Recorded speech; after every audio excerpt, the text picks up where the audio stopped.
appreciate the invitation to be with you, and I'll not take up much of your time. Also, you know, your representative over here, Tommy Harden, is here. Tommy's a good voice for you at the State Capitol building. Tourism is the third largest industry in the state of Oklahoma, with about a $6.5 billion impact on the economy of this state.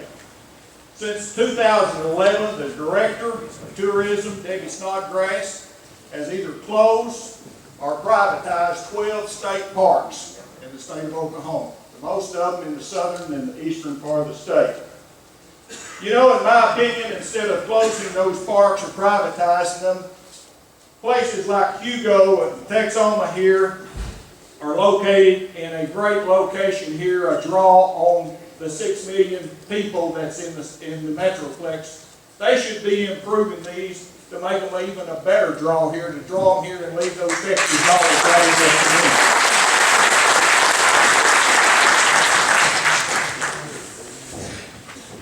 June 2013, the Director of Tourism recommended to the Tourism Commission that they vote to remove the status of Hugo State Park based on false information. The information that was given to them was that there was only 2,894 people attending the park in 2012, when the actual attendance was 133,162.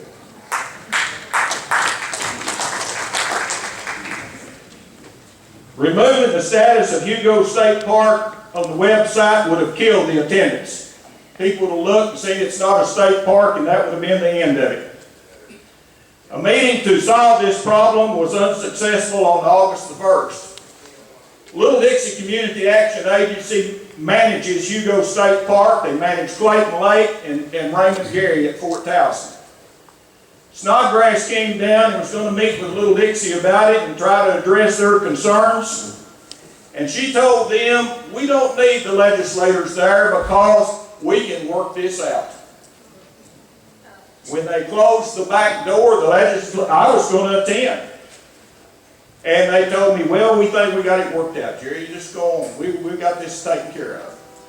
When they closed the door, she told them, if you don't shut up about Hugo State Park, I'll shut down Clayton and Raymond Gary. Exactly what she told them. On August the 2nd, I had my executive assistant to hand carry a letter to Governor Fallon and Lieutenant Governor Lamb, asking, respectively requesting, that the Director of Tourism present the factual information to the Tourism Board at the August Board meeting and reconsider the status of Hugo State Park.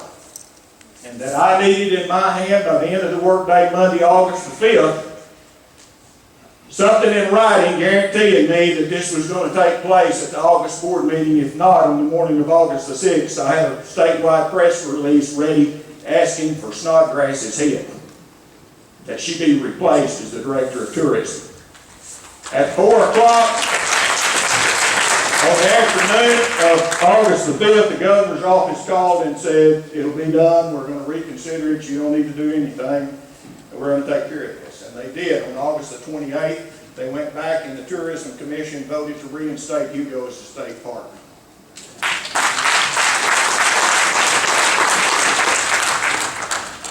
While parks are being closed in rural Oklahoma, the big plans are being made to build an entertainment recreational center around the drainage canal that runs through Bricktown in Oklahoma City. So I'm asking you, what are they up to? Are they wanting to shut down everything out here in the rural areas and force us to drive 3 hours on $4 fuel and pay $20 a person for our family to splash in a drainage canal that runs by the stockyards? And I'm not exaggerating, that's where it's located. And that's what they want to do. Not everybody wants to live in Oklahoma City. You know, I live at the Character Inn in Bricktown, where about 30 or 40 other legislators live. And being from McCurtain County, I marvel at those tall buildings when I go to work in the morning. But you know when those buildings look the best to me? when I see them in my rear view mirror and I'm headed southeast on Thursday afternoon.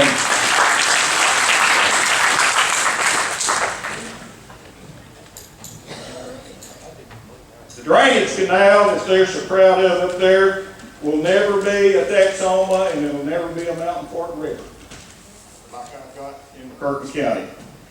To try to slow down the Director of Tourism, Senator Burge and I drafted Senate Bill 1959. And what this does, it requires the Director of Tourism to give a 60-day notice to the local municipalities and county commissioners in an area before they can shut a park down. This went through Tourism Committee 9-1, and it passed the full Senate 40-0. It's yet to be seen. Hopefully we'll get it through the House, and it's yet to be seen whether the governor's going to sign it or not. I want to talk to you about water now, parks and all this. It all comes together, and there's lots of different fronts, and I don't want to take up much of your time, but there's lots of different things going on in the last 12 years since I've been in the legislature. I came in the House in 2002, spent 6 years there, and 6 years ago in 2008 I was elected to the Senate.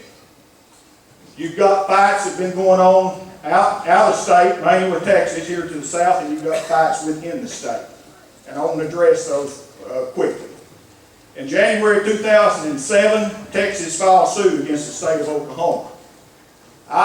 Before that, I had passed moratorium legislation for 5 years to stop the state of Texas from coming and getting our water. And this lawsuit lasted for 6.5 years. Thanks to help from people like Charlie and Hearn and them here, the Oklahomans for Responsible Water Policy, and those people and people just like you right here today. We were finally able to win in federal court 6.5 years later. On the 13th of June 2013, the Supreme Court voted 9-0, saying that Texas could not cross that border and come into the state of Oklahoma and take water out. Texas spent millions of dollars on lawyers and lobbyists. Millions of dollars. If they got that much money, they can relocate those pump stations down here that's on our side over there if they want to take them and go back to Texas again. They spent the first 4 years after the lawsuit in 2007, 8, 9, and 10. They paid 10 lobbyists at the Capitol building $890,000 just to chase me around the building and keep an eye on me. They spent millions on lawyers fighting us, trying to take the water. And they didn't tell the truth.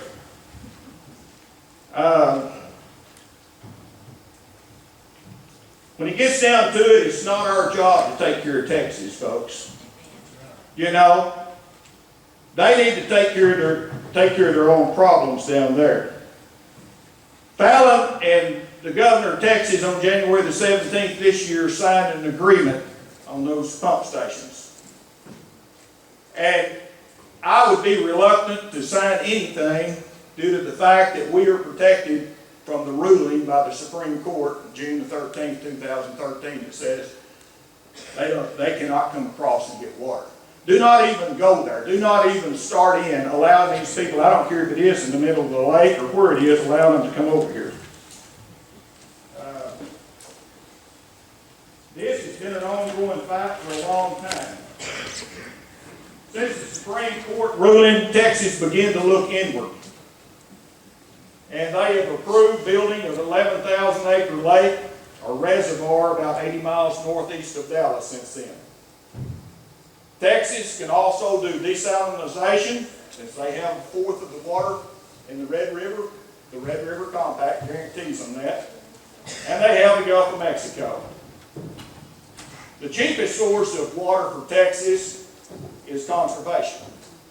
You have towns like El Paso, San Antonio, and some of those towns have done an excellent job on conservation. El Paso is using the same amount of water that they used in 1991. That's how good a job they have done. Dallas is beginning to start on conservation, but there's still watering the sidewalks down there. They do not want to be told what to do, and they told me, do not come down here and tell us how to use our water. I said, that's fine, as long as you're not coming up here asking for mine. I said, you're going to have a problem.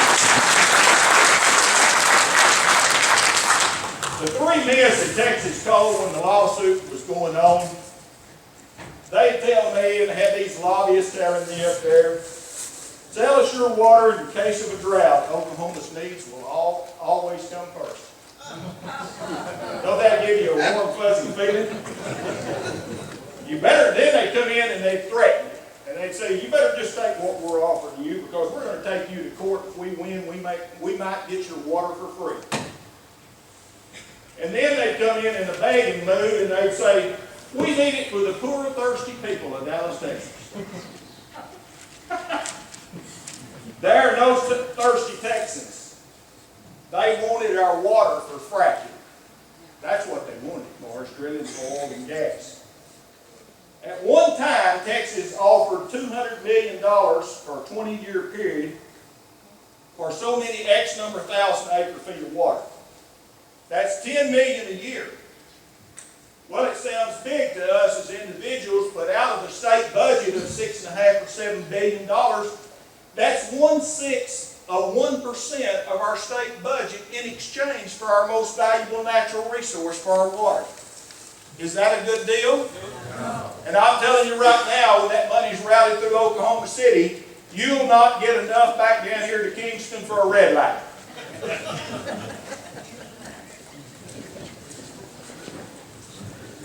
Now to Oklahoma City. Now close up here.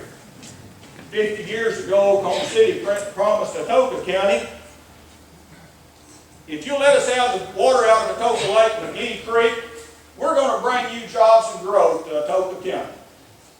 You know what they got? They got picnic tables. They got picnic tables, and some of them got graffiti written on them now. What are we going to get for Sardis Lake? More picnic tables? You know? Thanks to the Choctaw and Chickasaw Nation, they filed suit August of 2011 to force negotiations on Sardis Lake. The Choctaw and Chickasaw Nation comprises 22 counties in this area.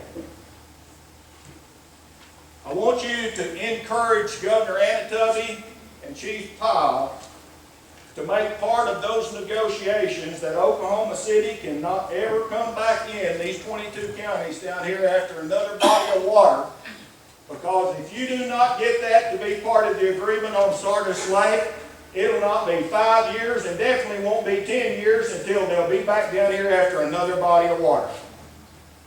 Encourage your tribal leaders to do that. Oklahoma City pushed for and caused the problem at Canton Lake in northwestern Oklahoma. They pulled the water in January of 2013 out of Canton Lake down to 28% out near Kingfisher. They said they needed the water in Oklahoma City to float their sailboats in Lake Erie. Pulled it down to 28% and dumped the water in a dry riverbed in the Canadian River to carry it 100 miles down to Oklahoma City. They lost over half of it soaked into the dry riverbed. That's how smart they are. Pivot. Guess what happened in May of 2013? The tornadoes came and Oklahoma City area flooded. And Canton Lake area is still down. It ruined the area around there, the businesses, just like it's hurt your businesses here in Kingston.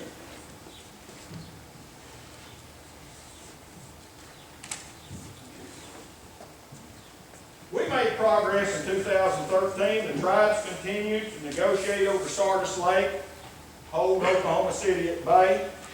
U.S. Supreme Court ruling, and because of the deal that happened at Canton, it woke up all the rural legislators and they came together for one time, and we passed legislation that redistricts the Water Resource Board, which makes major decisions as far as this water is concerned. And Oklahoma, what they did, they had one representative from every congressional district, and there's 5 congressional districts in the state. The other 4 were at large, the 9-member board. So Oklahoma City wound up with about 3 representatives, and Tulsa had about 2, so the 2 largest towns had the majority. The rural areas were not properly represented. So we redistrict, which is going to start in changing in 2015, the membership on the Water Resource Board. Oklahoma County will have 1, Tulsa County will have 1, the Panhandle will have 1. You'll have basically the 10 or 11 counties that make up the Choctaw Nation will have 1. Basically the Chickasaw Nation here will have 1. Southwestern Oklahoma will have 1. Northeast Oklahoma, North Central, Northwest. Just about as far as you can get it. But the rural areas will come out with much better representation because of this. Our children and our grandchildren and all the generations in the future deserve the opportunity to live the American dream and become everything that they can be based on their God-given ability. And they cannot do it without water. As I tell them at the Capitol building sometimes when you have to dig in, and it's not always easy up there. I said, I don't make any difference what the results is. Fight them till hell freezes over and then fight them on ice. And that's what I want you to do here today. I appreciate the invitation. You're a fine-looking group of people. It reminds me of home, I'm telling you right now. And I appreciate you inviting me. Thank you all.